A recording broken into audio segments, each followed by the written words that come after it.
Kwa leo tumekuja hapa ili tuongee na wananchi na wateja wetu kuhusu jinsi watakavyoweza kupata stima na kuitumia, na pia jinsi wanaweza wasiliana na sisi. Huu mradi wa hapa umeletwa hapa kwa ushirikiano wa shirika la REREC na Kenya Power, na wananchi wamewekewa stima, tumewekea meters. So leo ni kuwaelimisha tu jinsi ya kutumia huo moto na jinsi ya kuwasiliana na Kenya Power kama watakuwa na jambo lolote.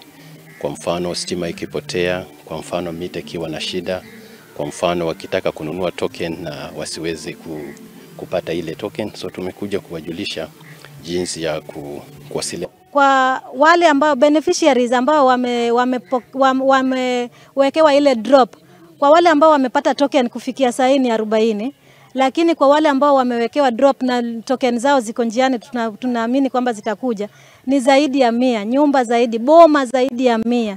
Kama ni boma zaidi ya 100, unajua boma moja utapata hata nyumba 3. Kwa napitia changamoto nyingi sana, manake wanatamani biashara. Sana sana kama wamama wanatamani kutengeneza hata kama ni barafu wapeleke shuleni.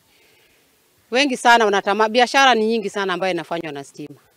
Viki ametusaidia kupata, kwa sababu tulianza kuapply huu moto tokea 2013, tukaapply tena 2017, tukaapply 2019, lakini hatukupata huo moto. Kufikia 2021 Viki akaanza kuchukua hii process ya kutuletea moto. Haya, na kuogoka thirikari